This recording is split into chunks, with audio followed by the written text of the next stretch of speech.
Bonjour tout le monde, ravi de vous retrouver pour cette nouvelle vidéo. On est le vendredi 13 octobre 2023. Comme chaque semaine, on fait notre petite revue hebdomadaire. Cette semaine, on a une grosse quand même chute, et notamment aujourd'hui sur les indices, hein, que ce soit sur notre CAC 40, sur le CAC Mid et Small Caps, voire sur le CAC Small. Voilà, ça dérouille quand même sec. Et on va regarder ce qu'il en est au niveau des niveaux, les perspectives pour la suite qui sont quand même pas très réjouissantes, hein, à l'heure actuelle. Et puis on a quelques biotech, hein, qu'on suit en fil rouge, notamment Genoway, toujours Oco-Design, Valbiotis qui nous fait quand même une belle séance malgré qu'elle est, je crois, elle soit montée à 17%, donc on va regarder où elle s'arrête. Et Adosia, mine de rien, Adosia, c'est une valeur que j'apprécie pas forcément fondamentalement. Graphiquement, voilà, il y a quelque chose qui se construit, donc on va regarder ça et les perspectives pour la suite. Et enfin, on aura du Technip, du Ubisoft aussi, et du LVMH.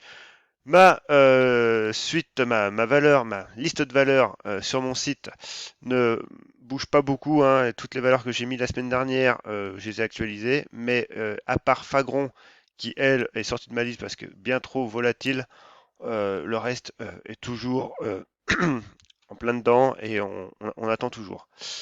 Alors, vous me suivez sur mon site, hein, évidemment, je viens de le dire, spéculateurmalin.fr et sur Ben de Lyon. Donc même malgré si cette semaine j'ai pas été très actif parce que j'étais en déplacement et en formation, c'est mon réseau historique et c'est celui-là où je suis le plus actif. Allez, on commence. Alors, le CAC 40, il est où? Il est là. Donc nous sommes sur la plateforme TradingView, hein, je le rappelle. Donc pareil, il y a des tutoriels en vidéo sur ma chaîne et à l'écrit sur mon site, hein, d'ailleurs, qu'il faudrait peut-être que je réactualise un petit peu, mais clairement, là, voilà, c'est pas une révolution au niveau, en un an et demi au niveau de la plateforme, donc restent largement valables. Alors, cette semaine, qu'est-ce qu'on a fait? Eh ben, cette semaine, voilà, on a hésité lundi, on s'est hissé au-dessus de cette zone-là, qui était bon, donc du coup, voilà, on se disait, bon, c'était pas mal. Bon, on était toujours à minima neutre, hein, à minima, hein, vraiment, et puis même au maximum d'ailleurs. Mais voilà, au final, on se mange tous nos faisceaux de moyenne en résistance, on a cette oblique, on revenait à peine neutre, et là aujourd'hui, en grosse rechute. Donc du coup, ben, on vise les plus bas récents, à 6950, mais voilà, on voit bien que la dynamique commence vraiment à s'inverser. On est en journalier, les faisceaux s'orientent à la baisse, le faisceau moyen terme est en résistance maintenant et s'oriente également à la baisse, ce qui n'était pas le cas, hein, de toute cette hausse et même de tout ce range, hein, depuis le début d'été. Donc là, bah, maintenant, on a des grosses zones qui arrivent, hein, les 6800 points, toujours, 6900 points plutôt, et puis la bande de Bollinger inférieure qui commence à se contracter, donc voilà, on aura, je pense, une réaction là-dessus. Mais clairement, c'est cette prochaine grosse zone qui nous attend. Si on regarde rapidement en hebdomadaire, un hebdomadaire, c'est quand même un peu pareil. Alors évidemment, notre faisceau long terme, lui, en hebdo, il est toujours haussier. Néanmoins, voilà, il est très bas. Donc clairement, si on devait l'atteindre, on aurait quand même encore 8% de chute. Bon, ça commencerait à taper un peu, hein, surtout que là, on est sur le CAC 40, les SMID, les small et les mid small, ouais, je vais y arriver, seront beaucoup plus volatiles que ça. Donc on peut s'attendre à une catastrophe clairement sur ce compartiment-là. Donc voilà, on revient sur notre faisceau court et moyen terme, notre zone des 6800 points, 6900 points.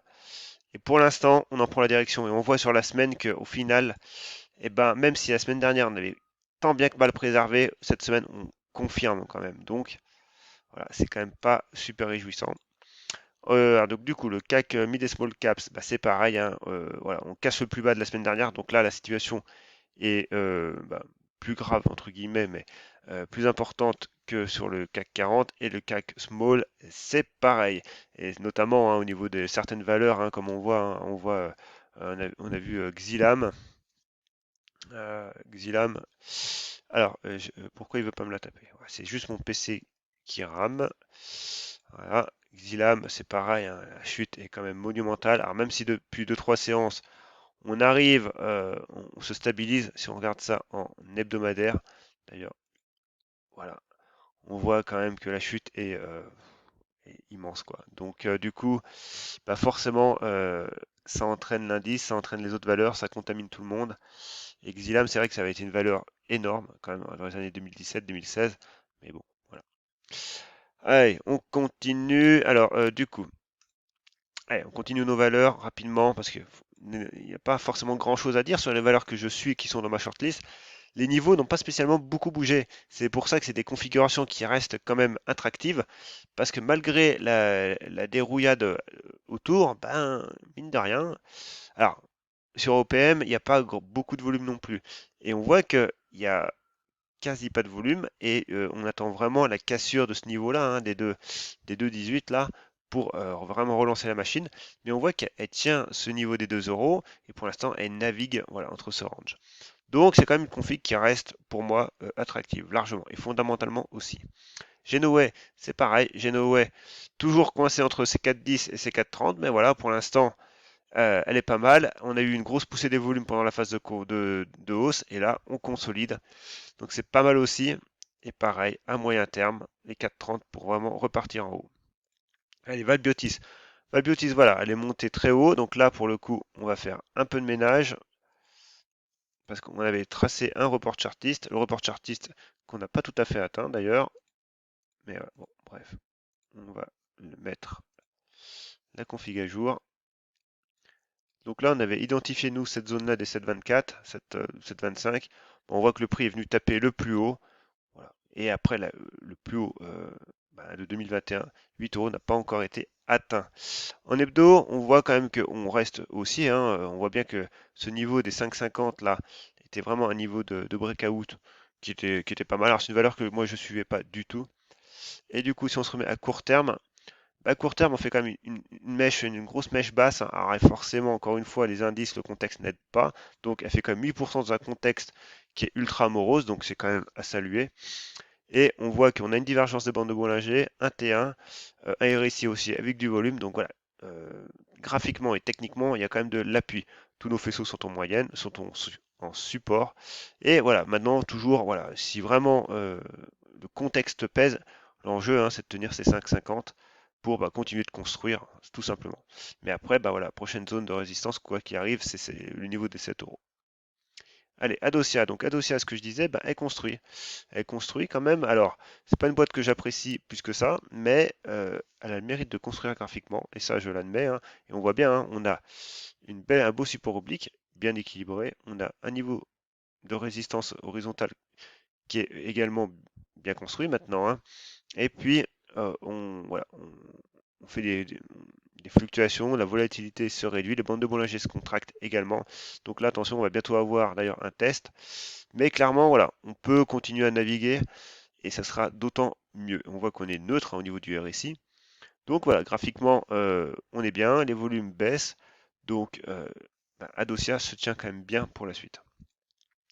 Et ensuite, Française Énergie. Alors, je la conserve dans ma liste. Mais voilà, donc on avait dit la semaine dernière 39 en dernier rideau. Voilà, le prix a tenu cette zone de support, se remet un peu en selle. Bon, malgré aujourd'hui cette petite baisse.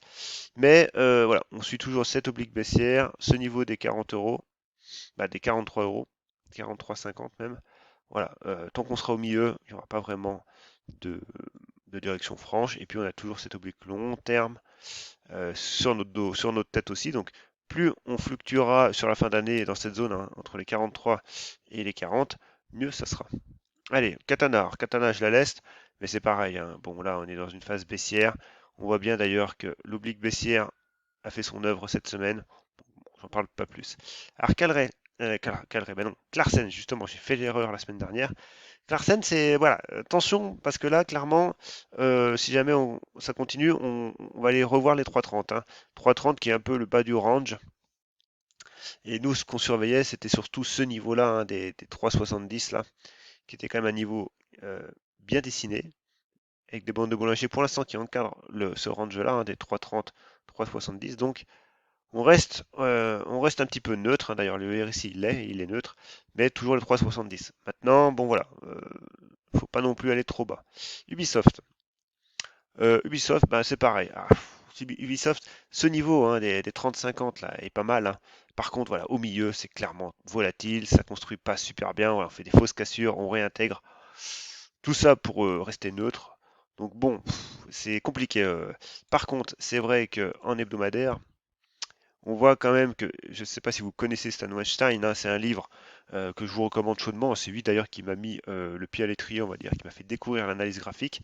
Et donc du coup, il est dans ma bibliographie d'ailleurs sur mon site, hein. Et bah, voilà, ça vous permet de comprendre la psychologie du prix et surtout ce phénomène de phase de cycle, avec une phase 1 qui est une phase, on va dire, d'accumulation, où il se passe rien, une phase de poussée, une phase de sommet où voilà, du coup, là, c'est neutre, et après une phase de distribution où du coup ça chute. Alors là, pour l'instant, on voit que c'est sur une M30, je crois, pondérée en hebdomadaire. Donc la M30, là, moi j'ai mon faisceau, je crois qu'il est sur la 50 exponentielle. Donc c'est pas exactement la même. Néanmoins, j'ai un moustique qui est en train de me tourner autour. Ça. Et on voit bien que clairement, voilà, on a des retournements de moyen terme qui se produisent sur Ubisoft et qu'on pourrait quand même commencer à enclencher une phase 2 avec la cassure graphique, donc ce signal là sur les 3060. Et du coup, ma bibliographie qui est là, donc je vous encourage, hein, ces livres, je les ai lus, c'est vraiment des bons livres. Ils sont chers, oui et non, hein. Après, si vous voulez prendre une formation à 600 euros, vous pouvez, mais prendre un livre à 40 euros, déjà pour commencer, c'est déjà pas si mal, et ça vous apprendra plein de choses. Et donc c'est celui-là, Stan Weinstein, donc je vous encourage vraiment à le découvrir. C'est voilà, c'est un livre qui date des années 80, donc qui est daté sur certains points parce qu'il n'y a pas Internet, on n'en parle pas, donc évidemment là-dessus, ça reste un peu old school. Par contre, les graphiques, même s'ils sont un petit peu pareil old school, la psychologie de marché, la psychologie humaine, elle n'a pas du tout changé. Allez, on finit avec LVMH. LVMH, c'est pareil, hein, zone de support ici qu'on est en train de casser allègrement. Donc, bah, maintenant c'est pareil. La prochaine zone, c'est le faisceau long terme sur les 600 et puis cette grosse zone sur les 540. Là, on est en hebdomadaire. On va se remettre en journalier et en journalier, on est baissier. On est baissier, je me bagarre avec un moustique. On est baissier et pour l'instant, il n'y a pas de réaction technique. En plus, on a un gap de rupture. Donc bon, pas terrible, le LVMH. Et Technip, enfin pour finir, on revient sur une zone de support, zone de breakout, les 22,30. Pour l'instant, pareil, ça tient tant bien que mal. Alors, on va juste supprimer un petit peu deux trois bricoles. Alors oui, j'ai supprimé mon oblique, mais du coup, je vais la retracer. On a une oblique qu'on va mettre en rouge pour pas vous perdre. Et puis évidemment, on a cette zone de résistance et puis le plus haut évidemment sur les 24,80. Donc voilà, clairement, on a une petite zone alors qu'on pourra peut-être affiner qui est bien cadrée hein, graphiquement hein, et techniquement surtout avec les bandes de Bollinger et on est neutre. Donc technique toujours une config vraiment à surveiller et on va juste, j'y pense, regardez VK, Valourec, ça fait un petit moment que je l'ai pas vu. Et Valourec, comme CGG d'ailleurs, hein, se reprend pas mal. Mais voilà. Du coup, là, on est ultra large. Au niveau graphique, au niveau du RSI, on n'est pas si mal, mais ça manque de construction et de congestion. Voilà, c'est tout pour aujourd'hui. Si vous aimez mon travail, n'hésitez pas à me mettre un petit pouce et du coup et à vous abonner. Vous êtes plus de la moitié à me regarder sans être abonné.